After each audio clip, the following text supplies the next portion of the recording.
வணக்கம். இது நம்ம கிச்சன். இன்னைக்கு நம்ம கிச்சனில் என்ன பண்ண போகிறோம்னாக்க எல்லா காய்கறியும் போட்டு ஒரு கதம்ப சாம்பார் வைக்க போகிறோம். இன்றைக்கி நான் எண்ணெய் விட்டுருக்கிறேன். எண்ணெய் விட்டு கடுகு போட்டுருக்கேன். நீங்கள் எந்த எண்ணெய் வேணாலும் விட்டுக்கலாம், நல்லெண்ணெயோ கடலெண்ணெயோ எது வேணாலும் விட்டுக்கலாம். எண்ணெயை விட்டுண்டாச்சு.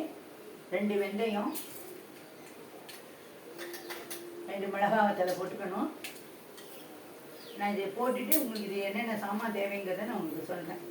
கருவேப்பிலை தேவையில்லை, 2 கருவேப்பிலை போட்டுக்கணும். கடுகு நல்லா பொரியணும்.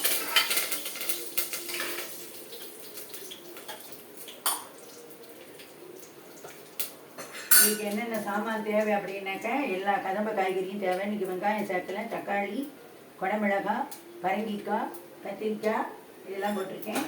இந்த அளவுக்கு புளி வேணும். இதில் கொஞ்சம் உப்பு வெல்லம் இருக்குது, பெருங்காய தைலம், கருவேப்பிலை. இப்போ நம்ம இதெல்லாம் போட்டாச்சு. இப்போ நம்ம ஒரு காயாக போடணும்.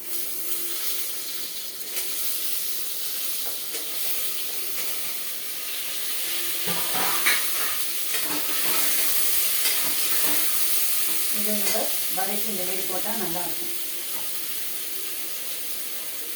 இதுக்கு நம்ம இந்த சாம்பாருக்கு தேவையான உப்பு போட்டுண்டாச்சு.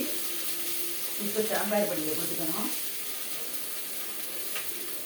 சாம்பார் பொடி வச்சுட்டு இன்னொரு நாள் நான் போடுறேன். இவ்வளோ போட்டாச்சு. இதுக்கு தேவையான அளவு இதில் நான் 3/4 அளவுக்கு சாம்பார் வைக்க போகிறேன். அதுக்கு தேவையான அளவு போட்டுருக்கேன்.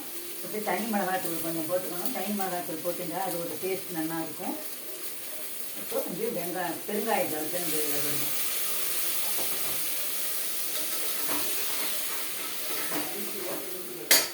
இப்போ தேவையான அளவு உப்பு இந்த அளவு தேவைப்படும்.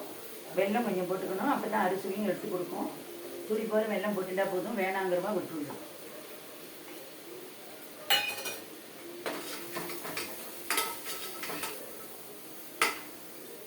இந்த அளவுக்கு புளி எடுத்துட்டுருக்கேன்.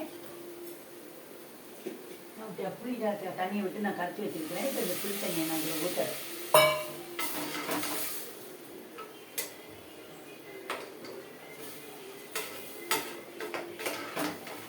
இது நல்லா கொதி வரணும். நம்ம இன்றைக்கி வைக்கிறது குயிக் சாம்பார் அப்படிங்கிறதுனால இது எல்லாத்தையுமே போட்டுட்டாச்சு. குயிக் அண்ட் டேஸ்டியாக இருக்கும். இப்போ இந்த சாம்பாருக்கு தேவையான பருப்பு போட்டுருக்கேன். இதில் நான் துவரம்பருப்பு முக்காழாக்கு துவரம்பருப்பும் ஒரு 1/4 அழாக்கு பயத்தம் பருப்பும் போட்டிருக்கேன். இதையும் நம்ம எல்லாத்தையும் இதில் விட்டு விடணும்.